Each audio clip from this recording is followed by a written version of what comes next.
quickly move on to the next team. And as per the order, it's the Sunrisers Hyderabad. So, Dan, there is just a common perception after the auction that Sunrisers emerged as the best team among all in terms of the buys that they made. Do you agree, or do you have different thoughts? Yeah, I think that they were probably a little bit smarter than they were last year. I don't know if that was the impact of Brian Lara coming in, whether it was the impact of Gaurav Sundaraman coming in as an analyst. I don't know. I remember last year, and I felt that they didn't really have a plan, and there was certainly, despite being one of the biggest stacks in the latter stage of day one and also day two of the mega auction, they were kind of pushed around by teams and quite surprisingly pulled out of bidding quite high when they had the most money already.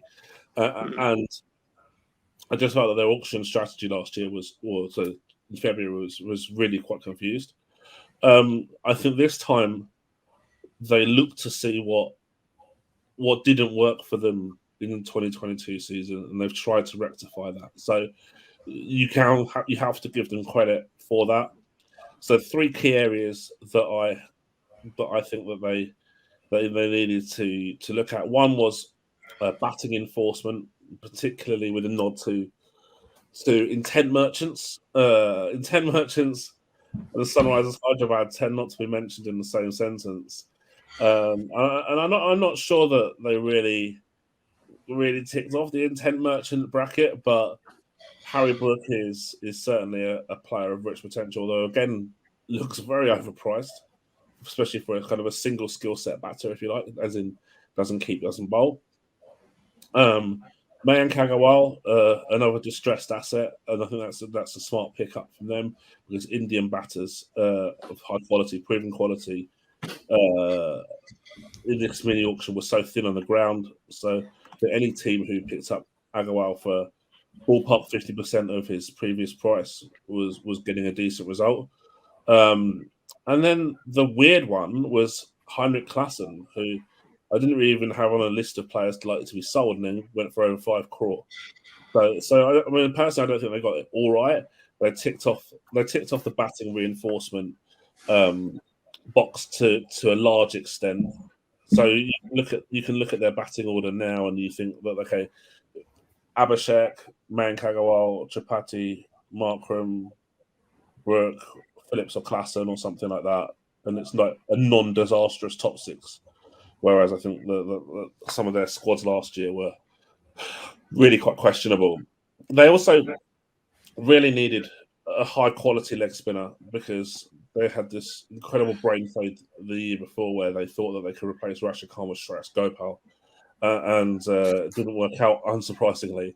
And they did bring in the reinforcements in that area. So Adil Rashid is the overseas option, and while maybe jury's out on him as a IPL starter, Mayank Markande comes in as a domestic replacement. What I also was quite interested to see, and I kind of predicted this on my Twitter mega thread actually, was the West Indian connection between Lara and Akil Hussain.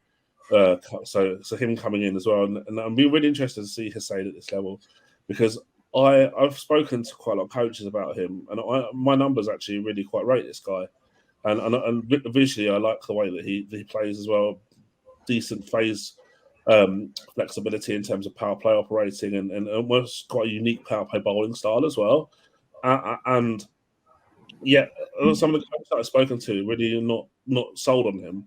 So it's going to be quite interesting to see how he goes at this higher level, and he adds a little bit with that as well, so that helps, I suppose, to some degree. However, it's not all glory for Sunrise. I do feel that they could have looked at another death bowler at least, and they haven't done that. So they've gone in with kind of five paces really, 6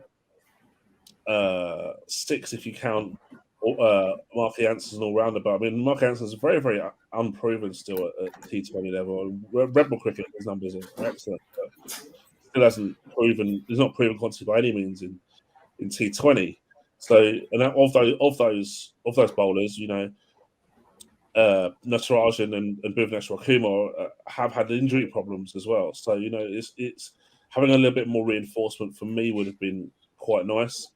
But they've gone with kind of what they had pre-auction in the face department. Mm. I was just coming to the spin department that you brought up about Adil Rashid and Akil Hussain being there. I think both of them are massive upgrades over Shreyas Gopal and Jagdisha Suchit. And Akil Hussain is also capable of a couple of big hits. Uh, so I think I actually think that. And coming to Klassen, I felt that teams are going to bid for him primarily because uh, back in 2018, when batters all over the world were struggling to pick the likes of Kuldeep and Chahal from the hand, he was still attacking them and doing quite well against them. And even against India earlier this year, when South Africa had come to play the T20I series, uh, Klaasen was again batting pretty well on a slow pitch in Cuttack. And South Africa were 3 down in the power play, and from there on, Klaasen actually finished off the game for them. So uh, I think Klaasen could have been an excellent buy for a team like Chennai, or even a team like KKR, because KKR anyway needed someone who could have they anyway needed a keeper who could have played pace well in the middle order especially. And then I think Chennai, with the conditions that they have in Chepauk, I thought Klaasen would have been a very good pick because they didn't really have a lot of batters who could have played pace well. I think there's only Conway and there's Jadeja. Hmm. Yeah. So one other thing that I observed about SRH last season was they were pretty impatient with their bowling lineup. They chopped and changed their bowling attack a lot. Maybe that is something. Given that they did not release anyone, they still continue to that most of their 5 to 6 pacers that they relied on. Maybe under new management, that is something that I really want to see them do. Actually, just stick with a pace attack and try to see where it goes, because I feel in terms of domestic talent, SRH have the in combination they have the best domestic pace attack. Dan, I mean, do you agree, or do you feel any other sides have better Indian pace attack? Look, I look at the Sunrisers pace bowling group, and I think that domestically, I think that Bhuvneshwar Kumar is still a strong player. Maybe not quite at his peak of his powers, but he's still a strong option. Tyaghi's upside. Umran Malik is someone who I'm quite polarized about compared to other people. A lot of people see the pace, the excitement, the stumps flying everywhere. I see high boundary percentage conceded and kind of an erratic bowler at this point in time who doesn't really bowl effectively outside the middle overs. So for me, there's a bit of a difference of opinion there on Malik and Natarajan, death over specialist, but has had a lot of injuries. So I look, it's decent, but I don't think it's tournament winning. I don't think it's anything that's Mm. So, how does that their 11 look like to you, Dan, at this point of time? the starting 11. And this is where you can look at kind of a impact sub scenario where I think when I sort of mentioned the potential top 6 earlier, Abhishek, Mayank Agarwal, Rahul Tripathi, Markram 4 or 5, Brook at 4 or 5, Phillips or Klassen as the keeper, and then you've got Washington Sundar, who, yes, he says he's working on his hitting, but in a scenario where SRH bowl first, he bowls his quota, and then they need some quick runs lower down the order, could he be subbed out for an Abdul Samad, for example, like that? And that's where having those point of difference players, I think, is going to be really interesting. I do think they have to play either Hussain or Rashid as an overseas spinner. I don't think they have any option but to do that. So they're going to have to structure up in that respect. And then it's kind of that means it's probably 3 out of the domestic pace group, and that means that it's going to be tough to fit in Marco Jansen or Fazal Faruqi into the bowling lineup.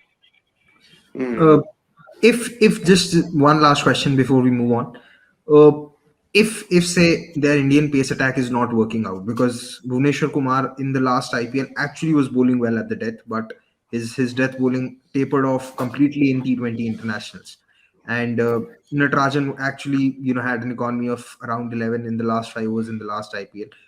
If they do have to play one overseas placer, who would you play between Faruqi and Jansen? Faruqi, it's My not even. choice, my choice would be Faruqi, because Yeah. I think Jansen's more of a power play bowler, and Bhuvneshwar Kumar uh, can do that role.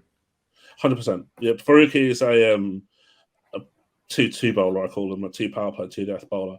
You don't get that from Jansen. Jansen, people might be sold on the extra batting depth that he provides, but I think in this situation you want to pick the better bowler, and I think that's at this point in time Faruqi is the more proven quantity by quite a long distance.